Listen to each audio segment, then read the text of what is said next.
Welcome back. So this is lecture 54 in this course on Bayesian modeling.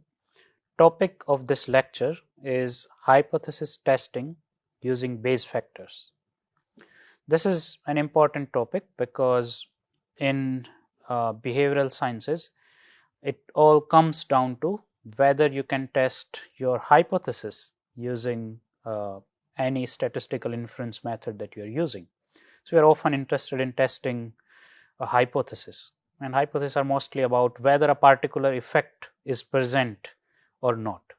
So for example, let's say whether the word recognition times are affected by the frequency of the words or not. So if a word is more frequent, you will recognize it faster. If a word is less frequent, you will recognize it slower. So that could be a hypothesis of interest. How would you test this hypothesis in the Bayesian framework? Okay. So hypothesis testing in the Bayesian framework happens through model comparison. So you'll have to use either cross validation or Bayes factors. So basically idea is this, that you implement your hypothesis as a model, let's say as a model 1, and you implement your corresponding null hypothesis as model 2. And now you do model comparison. So whichever model is better given the data. So using Bayes factor, basically you will quantify evidence in favor of model 1 compared to model 2. So you will compute Bayes factor for model 1 compared to model 2 by taking ratio of marginal likelihood of model 1 and marginal likelihood of model 2. This will give you amount of evidence for model 1 compared to model 2 given the data. Okay. But this requires you to implement the hypothesis and the alternative hypothesis and the null hypothesis as models. So for instance, we have taken this example multiple times, so I will stick with this, that does word frequency, let's say this is your research question, does word frequency does frequency of a word affect the recognition time of that word? So whether there is an effect of frequency on word recognition times. And let's say the hypothesis is this. Let us call this lexical excess hypothesis. Okay, I'm giving this hypothesis some name. Let us call this the lexical excess hypothesis. Hypothesis is this, that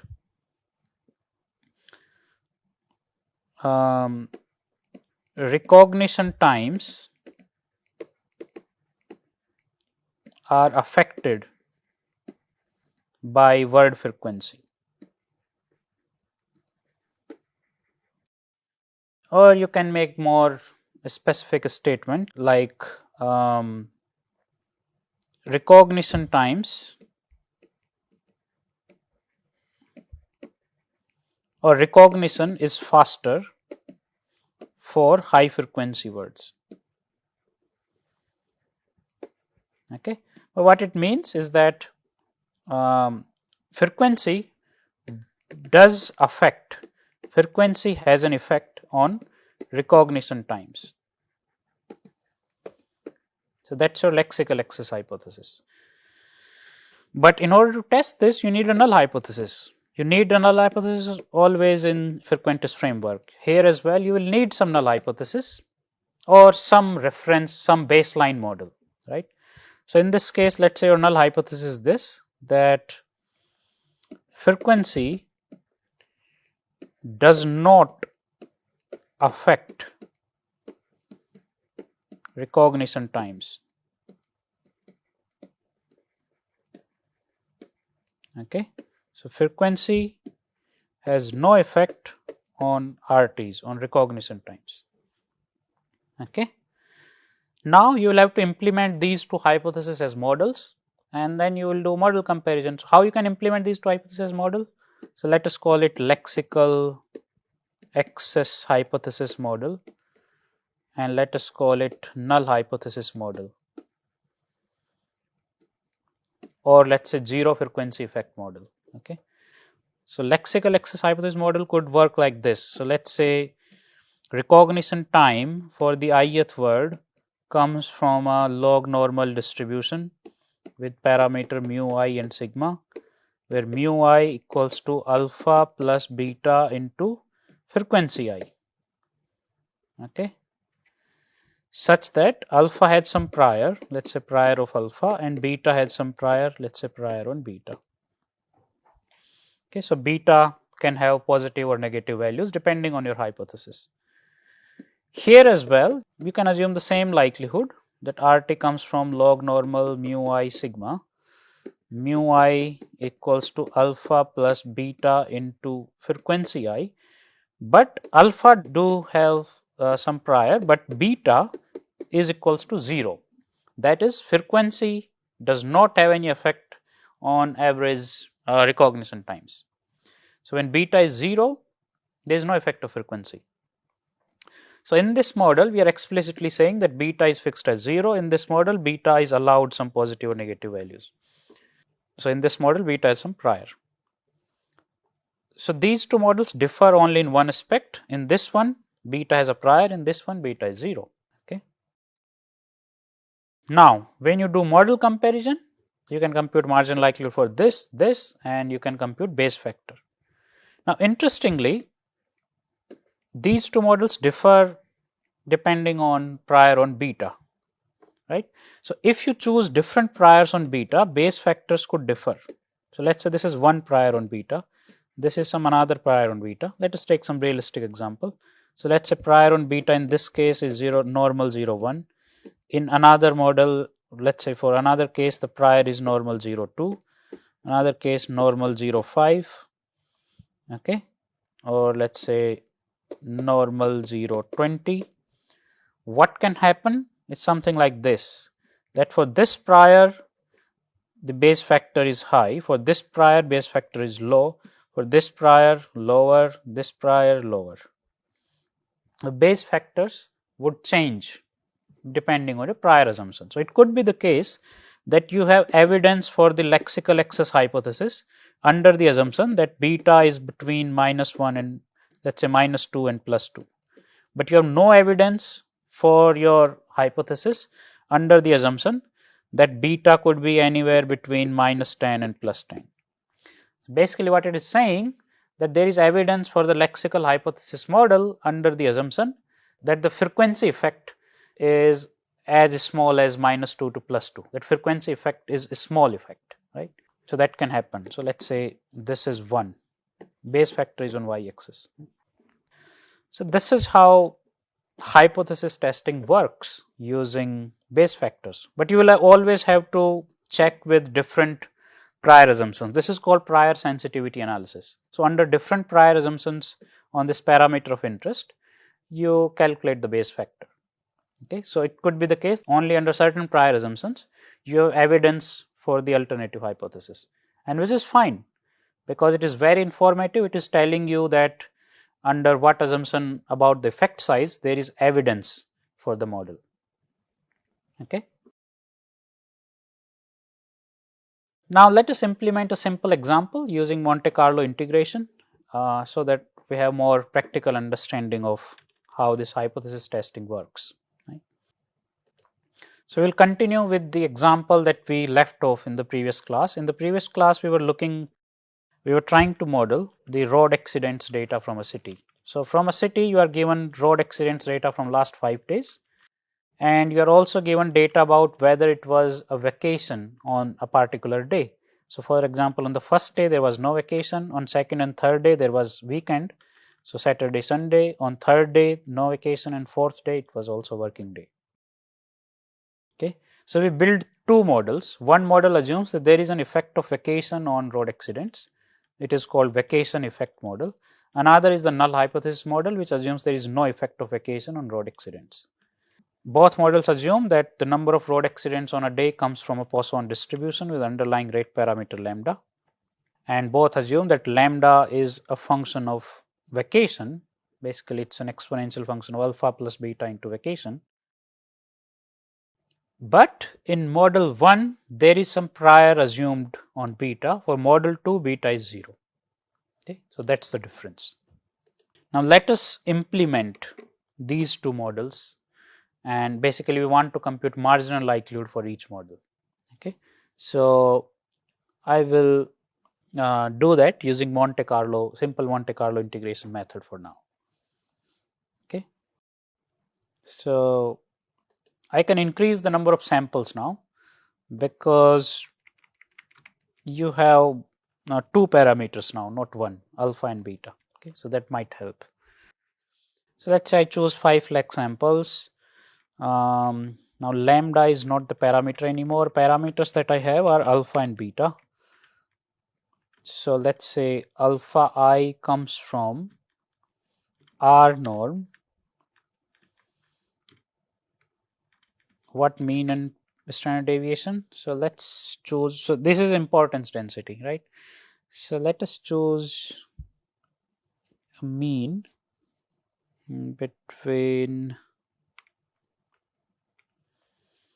let's say, 0 and 5. Okay, it's already quite vague, so yeah, 0 and 5 is fine. Okay, but it would allow negative values as well. So what is, for example, exponent of minus 10? It's very low, right? So this is fine. I think this works. By exponent of 10, okay, you can take slightly lower values.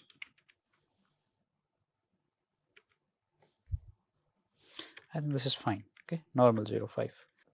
Likelihood, another parameter is beta.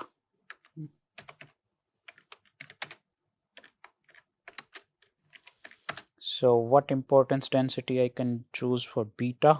Let's say R norm.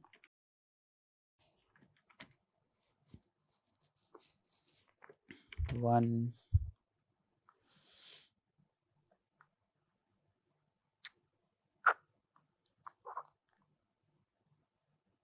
let's say 0, 2.5. Okay, 0.2 is also fine. Now likelihood for model 1 would be d poise lambda. You can calculate lambda I like this. Lambda I will be exponent of alpha plus beta into vacation. That will give you different lambda values for each day. But I just want to check whether this works. D poise y, 5 different values of lambda.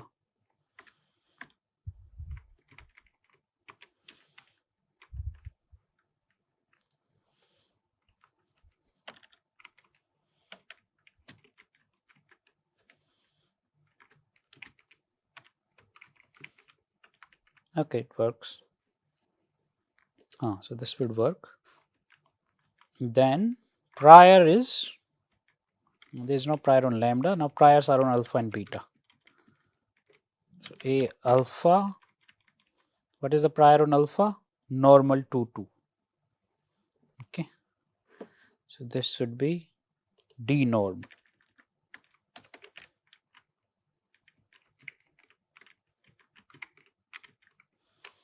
What is the prior on? We will multiply both these priors to get joint prior density. What is the prior on beta? For the first model, normal 0, 1. Prior हो गया. Now what is importance density? So importance density of alpha, mean 0, ST5. And importance density for beta is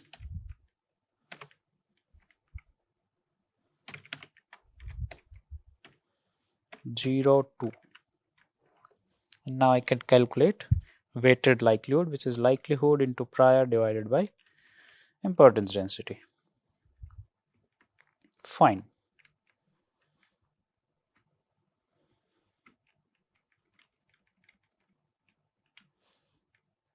Now we do the same for model 2. Now model 2 would be different because model 2 does not, model 2 assumes that beta parameter is 0. So beta I will be actually always 0, right? Everything else would remain the same. Beta I would remain 0, right? So there is no point of having this prior for beta I because it is assumed to be 0. The D norm, you can also remove this, right? So now this is fine. So this would be M2. And we can have base factor for model 1 compared to model 2. So let's see. So priors and importance density are slightly they are not informative at all. So could be very weak, but let's see. Let's see if it works. What happened? Okay. Here it's alpha I into beta I. Okay. Here as well, it's alpha I into beta I. Yes, here.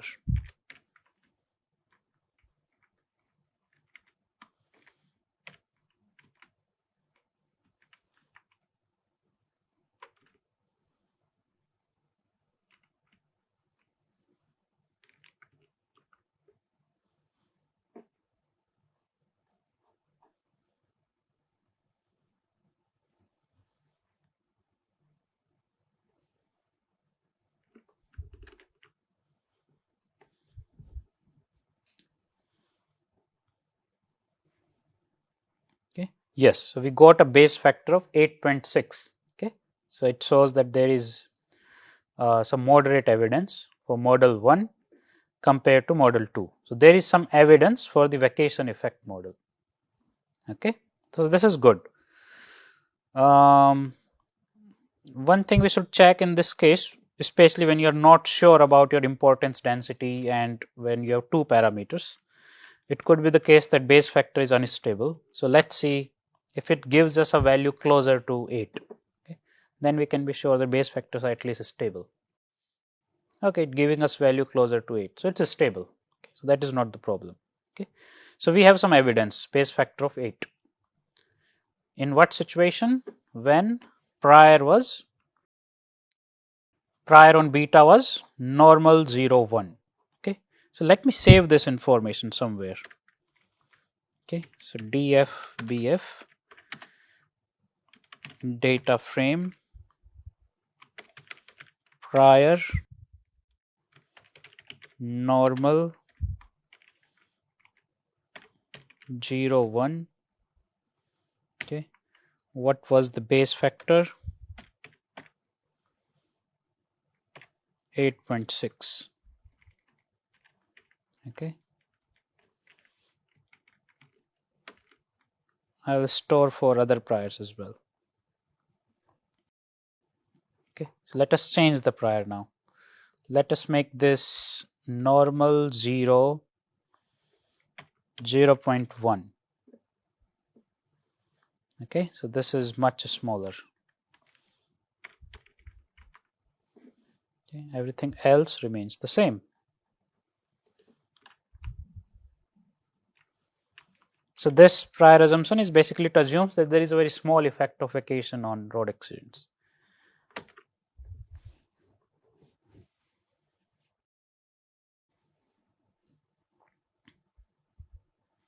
And we get a base factor of 1.5.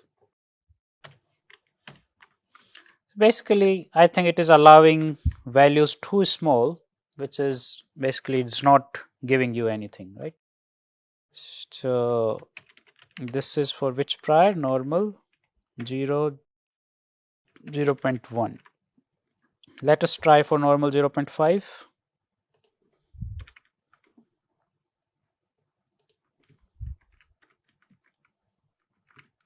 Now this should be slightly higher than 1. Sorry, slightly higher than 1.5, and maybe somewhere around 3 4. Okay, it's 9. Okay, so this is quite good for normal What was the prior? Normal 0, 0.5. So some interesting things might be happening between 0.5 and 0.75. Let's see.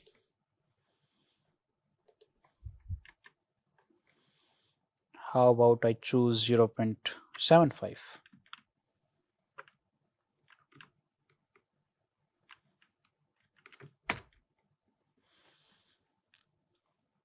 I'm just showing you sensitivity of the base factor to the prior. Okay, 9.42. Okay, let us take even a higher value.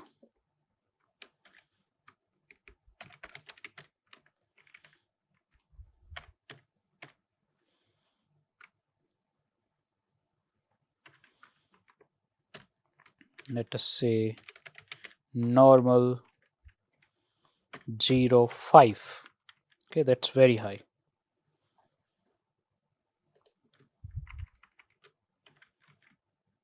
What would happen now?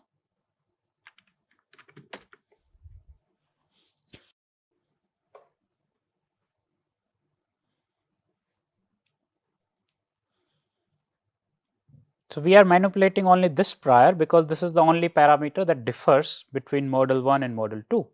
Alpha remains the same, so we do not need to worry about that. So our parameter of interest here is beta, because that's the parameter that is producing the difference between model 1 and model 2.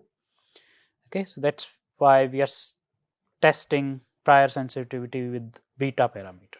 Okay, now the base factor is 2.25. Very interesting. So basically, if you assume a very large effect size, then there is no evidence, there is just anecdotal evidence. Okay, so this happens.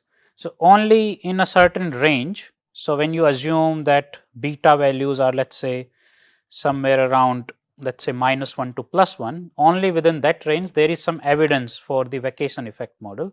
But if you assume that beta is very small, let's say around 0.2 to +0.2, basically 0 to 0.2, or very large, let's say -10 to +10, then there is no evidence for the vacation effect model.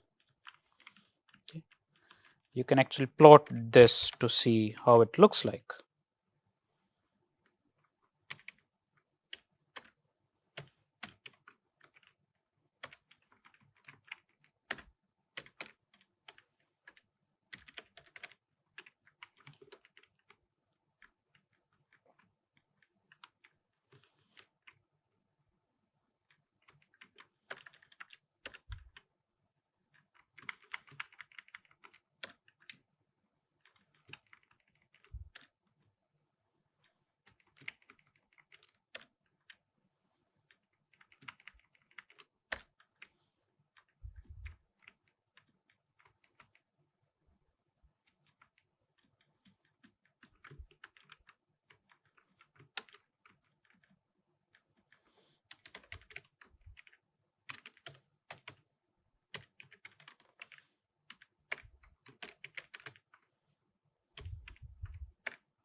So I'm going to plot all these base factors such that on x-axis I will show priors, on y-axis I will show base factor values.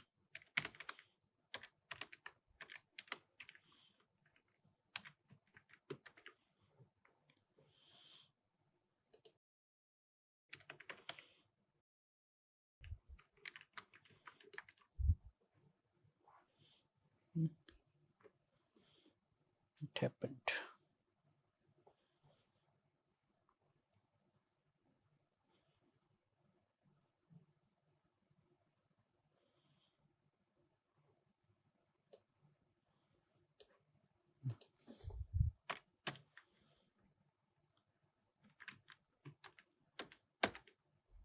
This is how it looks like.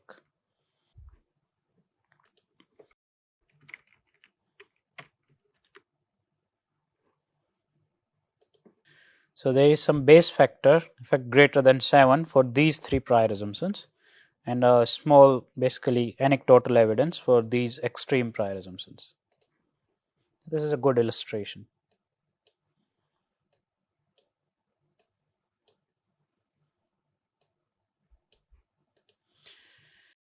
Okay, but this is not the only thing you can do using base factors. In contrast to frequentist approach of hypothesis testing, what else you can do here is that you can even quantify evidence for the null hypothesis, right? So sometimes you have null results, that there is, the data says that there is no effect of vacation on road accidents. In the frequentist framework, there is no way to quantify evidence for the null effect, to quantify evidence for zero effect of vacation on road accidents. All you can say that there is no evidence for the effect of vacation, but you cannot say that there is evidence for no effect of vacation. These are two different statements. Evidence for no effect and no evidence for the effect. These two are different statements. In frequentist framework, you can make this statement that there is no evidence for the effect of something, but you cannot quantify whether there is evidence for no effect, for zero effect of something. But in Bayesian framework, you can do that. So for example, let's say the data actually does tell you that there is really no there is really no effect of vacation on road accident. Let's say data is something like this. Okay, so maybe there is evidence for no effect of this, but how would you quantify? Okay, so in frequentist framework you can't do that. In Bayesian framework you can do that. All you need to do, you will have exactly same models, but now you can quantify direct evidence for model 2, basically for the null hypothesis model compared to the vacation effect model. Okay, how would you do that? But now the prior on beta has to be could be directional, right? So let's say whether the null model has some evidence compared to a model which assumes that there would be some positive effect of vacation. So let's say truncated normal prior on this. Okay, so you can have a truncated normal density here, but we can ignore that for now. So now for this new data, let us quantify evidence for model 2 versus model 1.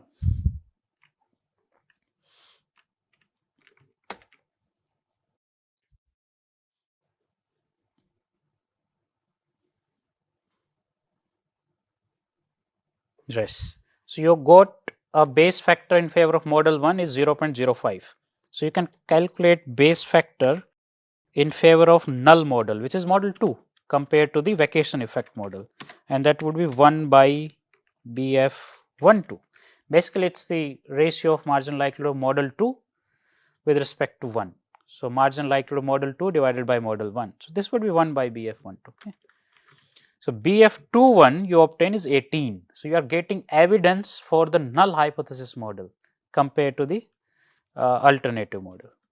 Okay, so you have quantified evidence for the null effect, for the zero effect of vacation compared to a model that assumes some effect of vacation. Right. So this is how you can quantify evidence for the null results or for the no effect of something on something as well. Right. So here I conclude this lecture on base factor implementation.